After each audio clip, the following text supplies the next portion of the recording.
yo. Amadachi, Yemaneche yo. Yemenya sitapa, Amakaneja wapunte.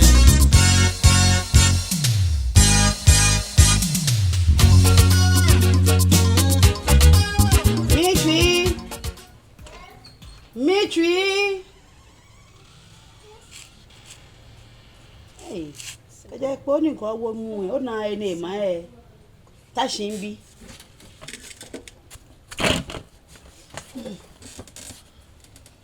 Na madam. Ago, hey. Amada ni wa he. Ago. Amen. Me ni ja ba mi e. Oh. Wole yemo e. Nyele nyemo chon. O adenche. Mama fo e ne. Oh. Unwento. She ni afile. Mami bi efe. Bi ojo gba e. O fa ma ye fe nya jogba. Wa duro mo ojo gba. Be won yen le fun. Be mi o le mi o mo. Women organizer big J mi ne. E ko mi pe. Wo ba. Be wo de chele no yo shiki fun wo no wo ni. No wo ba. Mo ke nya ba wi. Ko na fe ni ke bi e shele ne te ne ya fun shiki e ke ha wo. Bonus. No mo chane ma shi ha. Ni ne party chairman. Ne e ko wi mo ka jejeme. Woman organizer radon. Party chairman one pe. Be don do. Mo be ni wo woman organizer ewie. O shiki fun be e she. Anukwale. Ni wo sumo ni ye ba vote ameko ni meko mani amenya betumi wo honorable denche honorable one ni ke wie moko ewie honorable keke afe ne afio honorable ni ke a vote one le no fia no ya no pepepe honorable ne na ebi amobo oh manye isimo mafa wonu efufuye shi machine no fia na aha wo honorable shi dani machine ba bia ke me party kra ne wo gbeji United Kingdom Party UKP United Kingdom Party United Kingdom Party. Because United Kingdom Party in Ohimo Peji ake peace for the nation. Ni jo ake to enjoy ke hama. Tu ake be to enjoy. Na kan. No be ni to yen yesu ma fa wo nefu e. Machine wo honorable one ni echawe mo. Honorable be gbele. Yo, be boni party chairman ewie. Wo party e wo domoshi. Ke ha ni wo ke main afagbe. Ke ya United States, United Kingdom, Switzerland, Germany, Italy, Majinguji neno. Ko was money wo Kenya ya ni wo kwanye. Because the wo kwema. Ohia foi, nya fanye bo tani wo badabo e poje. Wo musu eshawo. O was wo ka gbe bi na fe aya. E wo mami ka gbo ye na kwa ko ya popolu ya to wo shika. No ka fe passport. No ka to visa. No ya ni American embassy. Yo. O ya ni Italy embassy de. Rapida wo ba fe no fia no wo hanye. Obi na fe wo ka be ba ya magien ni wo chebo eto ba ton ma no no osumo. Na ke bo aya ni wo kenye ba ya wo ka me fe mo na fo le ngompo. Le hu wo ka le ba shi no ni wo ka le ba ya. He wo party wo ba sumo. No ba nyese. Bo ka na kan. Na agbene hu e. Court here, oba na UKP e jabe ni o vote o ha mi. Ma fe bojogba. Oba mo echen, oba bon. Oh, oba mo no po. Ole. In honorable won fe policy ko. Ake obi e ka ka mete e je ame ya brochi keke. Si ame school ya me fe work of e. Ame pe no kono. No fia na ba ye e ka wo no. Yo.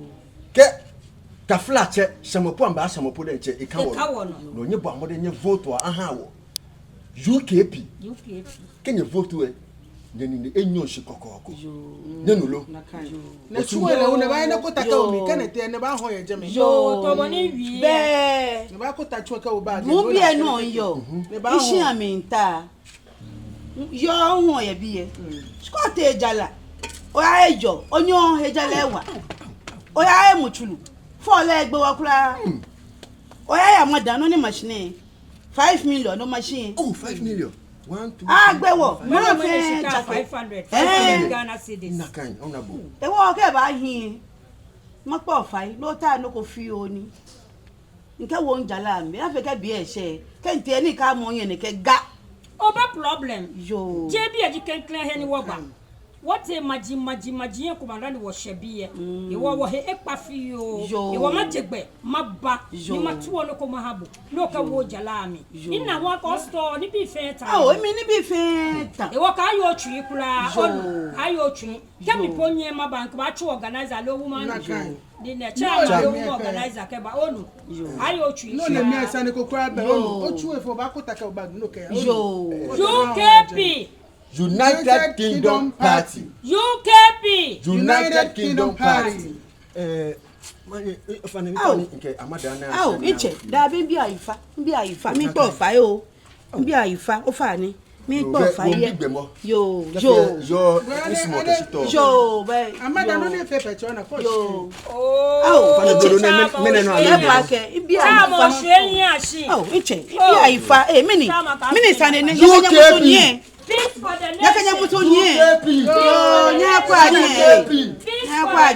Mommy, it's not good to take money from them. Eh, Mbi. Dane blofo. Come on, me for boy. Konka kanankelebo. Dane blofo. No, you be nu.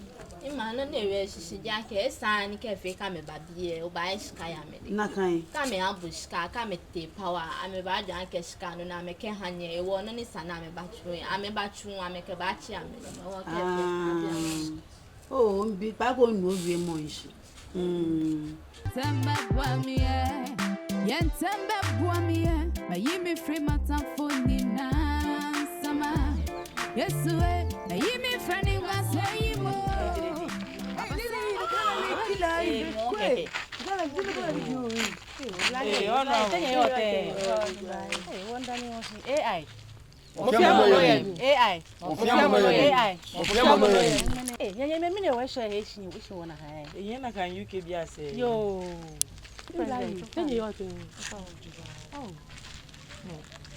No black UFA. Esa kula ben no kula. Ene di no ni AI wo yo yin. Bule elaje e wo ma na emi. Kwa ma ke nmene gbeke ko nupa ba pe e. Gbeke npa gba ke onupa mo ba ngale. Nmene ebele na kan don. Onupa no lele. Eyo kuchu emi nye ni mi no ba fi. Nmene wo fi olo. Ewo AI ke wo ba bomode ni neke bule ni elaje e. Wa koke ba eto ewo nye ka ya nyetwi be keje ti anya kwa aje si mo e wo ke nuchumo baba nye fe nye ba na nuchumo nye onulo bi ale hu e o sike be nse ewo ko te e be nye le nye ka fo konti e no yo nye ra don yi e ka gbe juro nye nga nye follow ha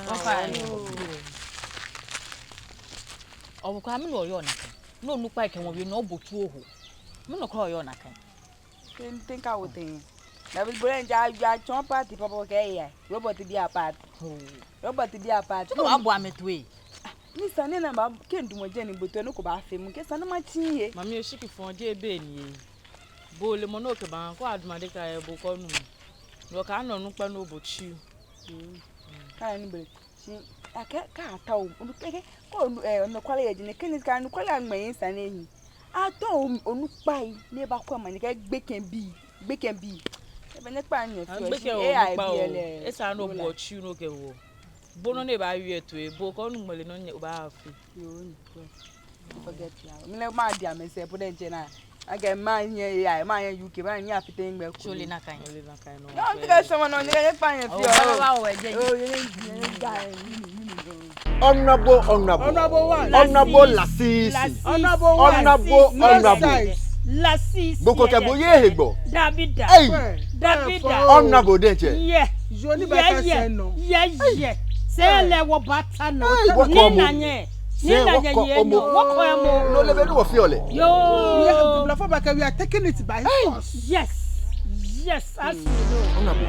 Yo. Be nyele no ni ba fe. Benye na boni other opponent ame post se pete mami fe ni organize of blanya bi ye I feel like gbeke below me ni me wo to 11 o'clock to 12 o'clock na me polo fe aka share kome Akashi chopo pe akpolofe akashi chopo na shile yo noni ji eno bomode wa ni oya no bra yin ko ni aba vote ni ji vote mo gbe na vote 5 o'clock pepe sharp amesha jame onu no ni gabo yo ajoba na ye nyo fe na ma goni ballot box sefe na be ke ba ha mi wo ba wo mi la ni wo ba sha wo ba fe le duku be mi le ken polo mo o je na ba polo gbogbo a here ino blind ko inoko ko blind o makola ko blind type me ma charm ni ke wa me di number 2 ni you have done your job yes honorable yes le mi won lenkana o le aka mi don do ka mi tuni agbo mi tuke mi jele yes oblanu ko ni lele ye manen nkele na asadegba matima benkele ne tunke na kan dutumu awede yes elebe na efiole yeah ne bomode nde tunle otogba bi na agbe Solemoni di Solemoni honorable la sisi tawo honorable la sisi ni re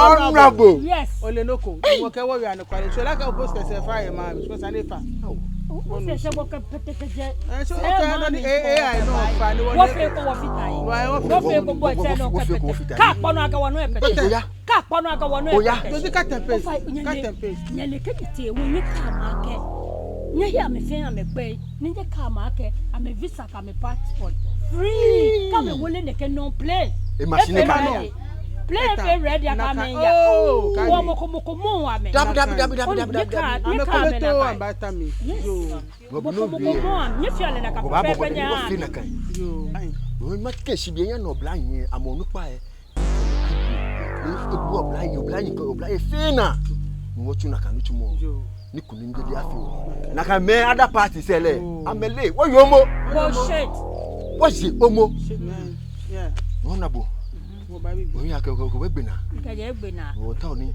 wo bi gbeni wo ni bi ayale so be afitebe nye ka fite abe kura boni nke nye wie na kan no ka fi anya ba shi ya yo baba honorable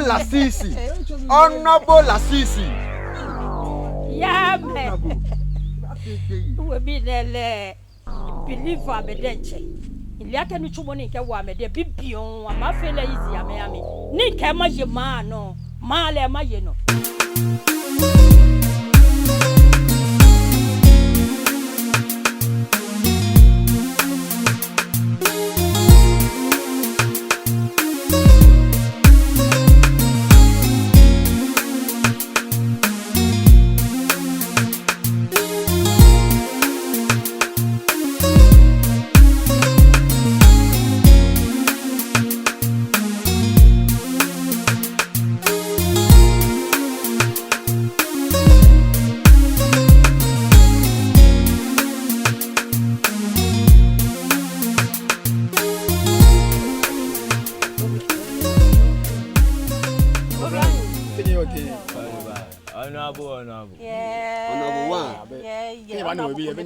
campaign no when ye wo president abimens le okenye wo wo man wo ban na nyekoni wo kwegbejan to bi wo bia ne machine fe no alekoni ike no fia no ashweshi mblani womba AI party wo fia mo ye AI party wo fia mo ye nke here for she na ake wo betumo na chi obole shu ono ewo mo fe mo womba ne tunya se ke he koko me finya ti bola shu eje me ebe for hela no ewo no wo ke AI party ke wo ba vantage point fe wo ke bola wudimba ama mo je me ni ke wo shin aba fe le basa e wo ba he mo ko na wo le nyomo ko ne ko na sa je fale pepe wo bi kemba it's more bola Sunday oh obena agbakura bola be obena agbakura ewo bo mi lo tun oni kin o fa mi tun ni iPhone multimedia wo ke wo share video ke ni bi e fi o mi ake ko ya Jensen ni Obonu TV nche ngami ogbe na mini ni bi ehia bona fe ni wonye wo sha onu tumo ba ya hin onu lo oba na manche me oni kusumi ene laaje iForce multimedia we get be ko ene who country no ma ha ni otu he ni o ha mi ona gawie mo ni laaje ona bo baby mens baba wo ke baba na kai presido AI party mo fe mo ye game na kamete shon chon lo ni ne wa chon ga ye wo suku emi wo ka me baba o we wa ke wo gan laaje na kai ni ole noko wo hwe me koko me ye bi yue mo koko me na chon ye suku emi o ba na chon ti mo wo ke game baba gbe yi ni ke be e se na ba chon yue mo ni di Ghanaian language o ba ya bode ncho yue mo ke game o o ti aigbe mo ga hu o te no no fante o te fante na kai ewo chi o te chi wo ke yue mo baba mi wo bi e danchira wo be mi e bi e wo kenye ba nye wa wo no na nu o ba wa ko kunu ko na finu finu ko nu sabe ko ewo action woman organizer yeah wa ko no finu ko fi here na ma wa na ko ni wo tun he ni nu e hia ni wo mba hwe wo na ke gba yin kra be hin kra ye kaswa de ntura ma na no wo park lo le ese gbe wo nyi o ke ba na kan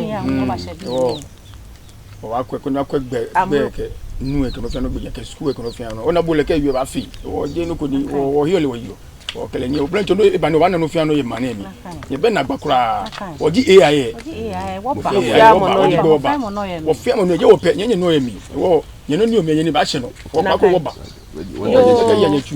ewo ye fi nye ye nye no ye AI mi na ke bi mo na me yo sana pa ni elembe show afina elembe vote o vote o da mi no vote o da vote sa no nyo vote ona ke o vote e ke o nyo vote mo eji gbeko na ni o chon odwomo mo ni o smo ni le ba yo no to sa no nyo vote ko vote mo ko ba vote ni mo ba vote mo ko ne ko le osumo ni e ba fe mla ke bi ko me ne ko le ba ngona o sa ni bo nyo vote ko vote e ke bo ne ko le ni osumo le ko vote ni ba power ke e fe no ni bo osumo e ha bo ke na kan no vote mo ko ko ba vote ni ke a vote ba mo ko wrong person bon mi o sa ni mo fe won ni mo vote oda e wo ko you na kan ma vote sa do nyo vote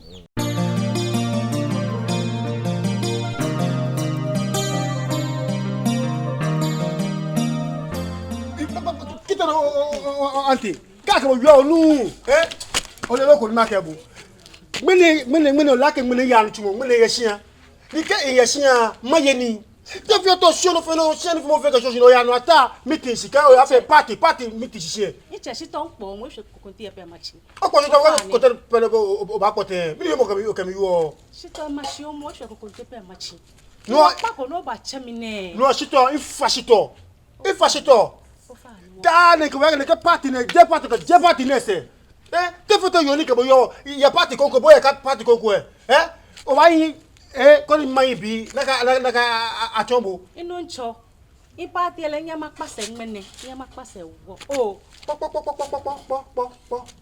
como no fio onyo party wo be ba se party le o ba lo clients o ba gba party o ba gba party ka fe na ka what ma chi ko konti ka ma wo ni bi ka ma ka konti awie mo don ka ma ka konti awie mo don ago e bi e amenye ni tete ni ya no obieko ni nye do mo shinye bene iya party sisi won fe meeting e ba cha mi no jibe o yo ya ke yo ni ke bo yo mene iya anu chumo ni oba fe ni mane ko ma ye o bon ni wo fe na o si ko ya party wa nye party se ni party de nche nke ba ke ba no ke mi aba yin party ye ko me ka ni party ko ko ni bo yin party ko klo be sha ko ne ba ye ni po si to mo se ko ti e pe ma chi ke party sande ne na kai mo ne ke ba ma ne mi yin ye sani ko po si to si bon ko ke party e sande e si e party ne ba nu ele da bi nu ele nka bo pa agbe to ke mi pa gbete ko samo ba samo ke su e ko mi ne twafu dabi nyele o shiki fon mo fie mo he no twis mo je oya je be ke no money shishi no mo keke Ona, oye party A, me no ye party B. E no twa ke shi nyebe. Ono, ebe ke ni bi ko menesa. Menye no no ni o. No ni ka bi radon. Onu, o fa na ene ko meto ele.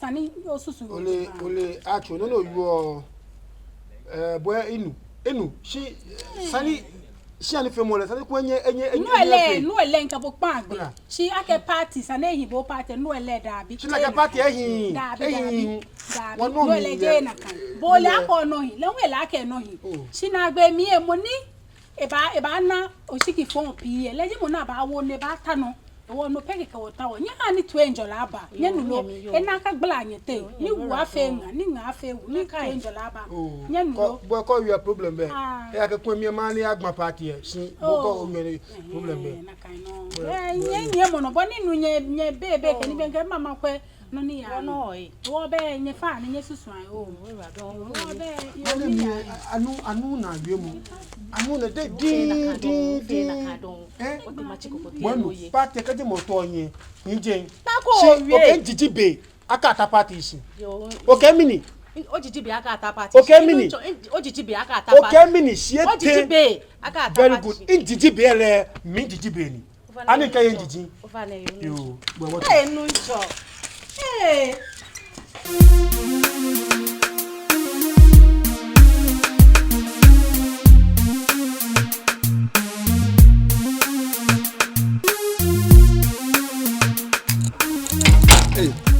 organizer ninga boy ni ngbe ya oh so be ni work honorable we ko blind here ko me we bia ni kame wi ame o ntu na nge no ame kemba no mi ya jeme ni ya kama no we ona ni ame na ma follow wo ji efe ka poko ko na pete to poko no no ji cat and no he wo here no won to yen wi ake honorable lasisi mutumo minke bue won tule ke minjile wo pe o ba nya tumo ko nya tuna kan ni no he wo here so me awie inke obla nu e ne ba organize obla inke obla here ni abomode na ubalo adekai aya na ugeba inka me wie she meta on maya je ko ni na mo nupa be ole isumo no ba wo ba fite be no wie no o ya jeme mabomode ni nke bo aya no wa gbe na kan nutumo na ke wo jeje no ke ko ya wa mi ole ni e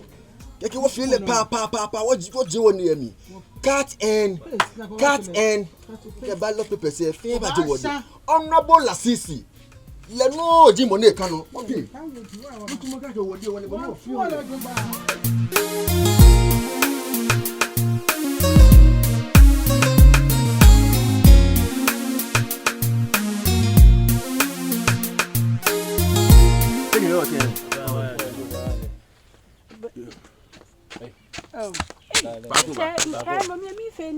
oh na kai oh be mo ba bia wo here lefun chama nino ke me me ni nye organizing o ko na ma me no me clash ame no na ame no ne squad yo woman organizer ano na ya yo to be no wo ke na nyaminu neba bua na hinne ha wo oh ya mi se ni won to ni gbina ba fun shiki e na bomoden ni adekan na ka ba mamushi o shiki gbahi efe na wele ni na ka jofe ka ba ha wo oh no fio no neta me ska neta wo ablochi ele ka gbile no gbini na ba wele adekan no gbile no no ko na passport ka ni bi no ibi ta one de na ablochi kene fe na ka wo wini e alo nya mi no ke nakani be ni bi ya le se no nya no wini be na nu shi no no ba bi ene ye se na bomoden ha wo beni woman organizer ewie na ka pepe wota onye fi awo otini yo sane me page yake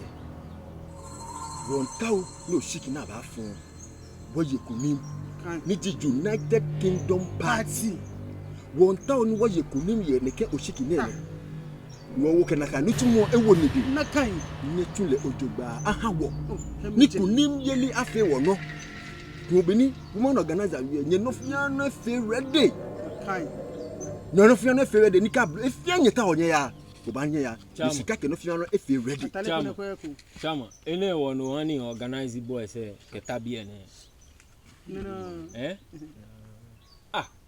in like no chemi I can organize boys and about tashing and lack of over message koni e ba wawo alo ba an nutumo koni e ba ni wo se won wo kan eku e wa lo ballot box ke ni bi mi we mo yo David neke sande nyeke babie ne no mi fe ni papa ehia na ache neke babie ne ne liake o shiki fon je gidigidi je be ni je nomoni nye na you te ni nye blofo ba ke nye take advantage of ame you te wo be nu chumoy won ta onu chumoy me ye na bi kaka lo na me ye ni bi na ba fe aya ko na ya no alo je na kan ko ni apply wo nye bi ye nye ka mete manse amen ka se ni ke ni bi wo ba no no never say ready wo shikin mo bo no shiji to enjoy ata mo ni ba nye ma hie ni ba ni ma ya no je me ni ba fite ni bi ni ba hani ke bia ne wa no na ka wete aho ni ne brofo ba ke je le nye ba le wo nye ba je wo ona politicians am lo isun kemole honorable ni na kashi o favorite ona kwe ko me na ona ene ona kwe ko na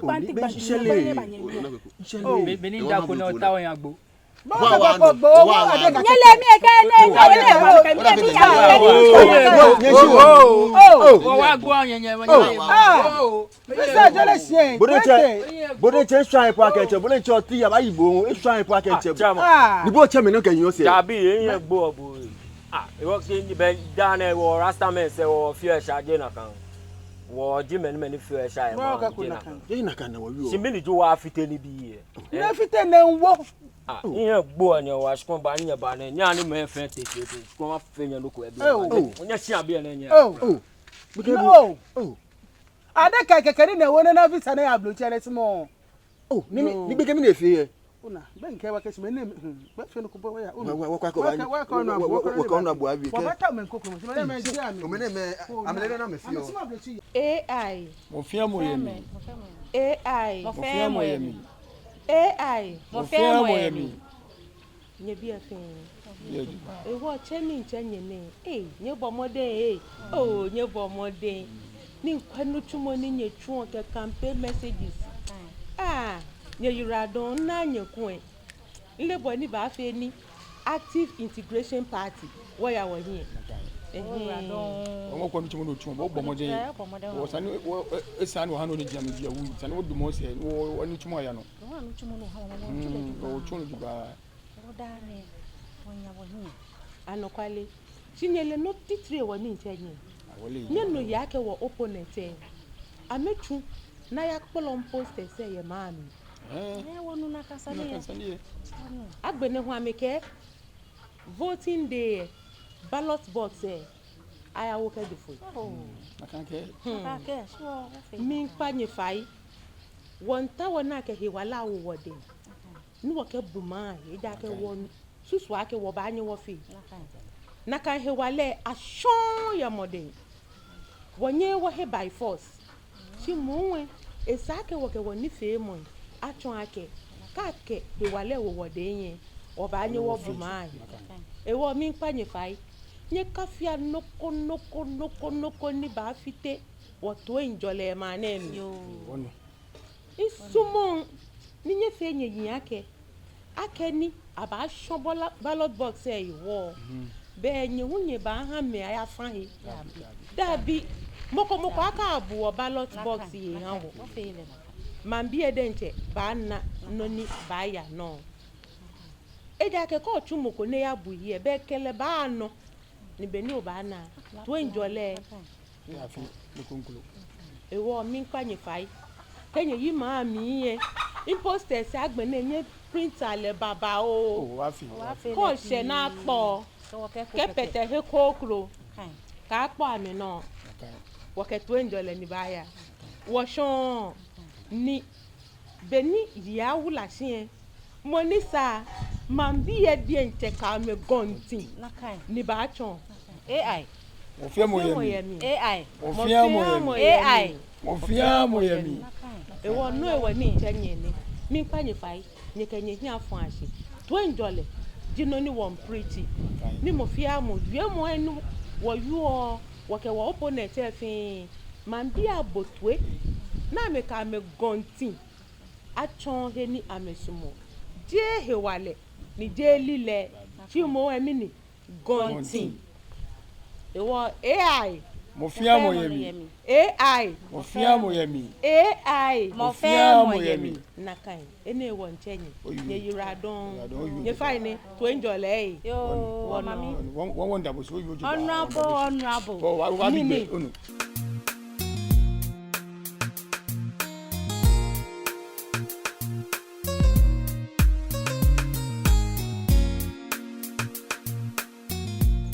Chenye bia de efon ko ni shin to benye le no ni teno elia le won chenye bia ne shi benye na no ni chairman ke e we bia ba bia ama ba ke wo bia ne na pepo ensumu ni nye ba he bribe ku aka nya afi no ko ni ke na gba ba ba anye mi ka che mi mba anye nchonje nke ho aja nchuko wo mi nke nye nyefia we mukwe kai bribe ake atunoko MP ko alo ya atuni ya president ko alo muku ka mobo bo amobo mo sane to be no wo yin lo chon be yin na no ni te no yin na no ni nke ame be ni na me biye aka me te manse ni wo tashi ni wo yu one po ele bi mi lo ye bo nu gari bo mi lo ye ni na ko ekopo be ne ya ko be na me gba mi anu da aso yin eke ni bi ame yese ke hin chicken abolo ke ni bi ko me be wo tabi eni homo yo ake wa nu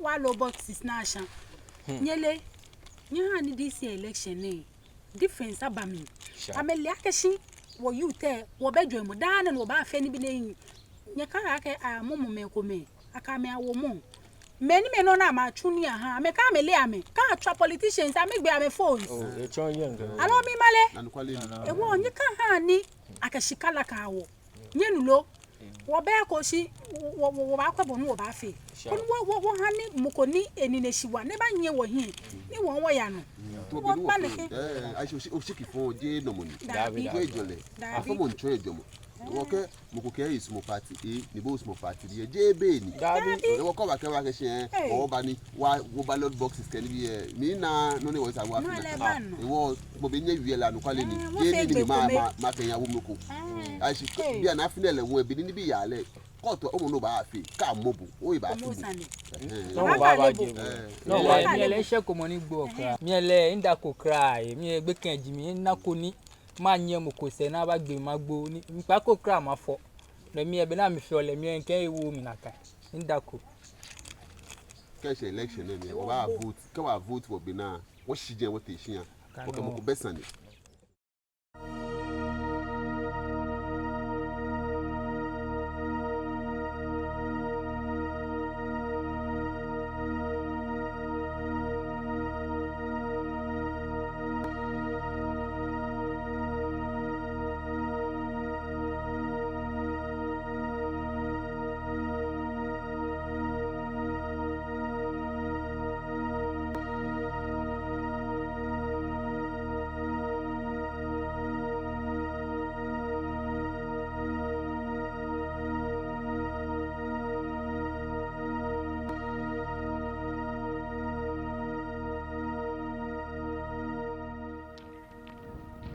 Jisade we eya odachi hweso yie na enfri wonsem efri wonsem a obi bia ebefri wonsem eya odachi ne wo madachi medasi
country from me. This is where you place it. On the floor. No! Nonsense. This is your flag. Come and pick it.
This should be your first and last for you to play with my country. And your first and last. So the me my everything agro.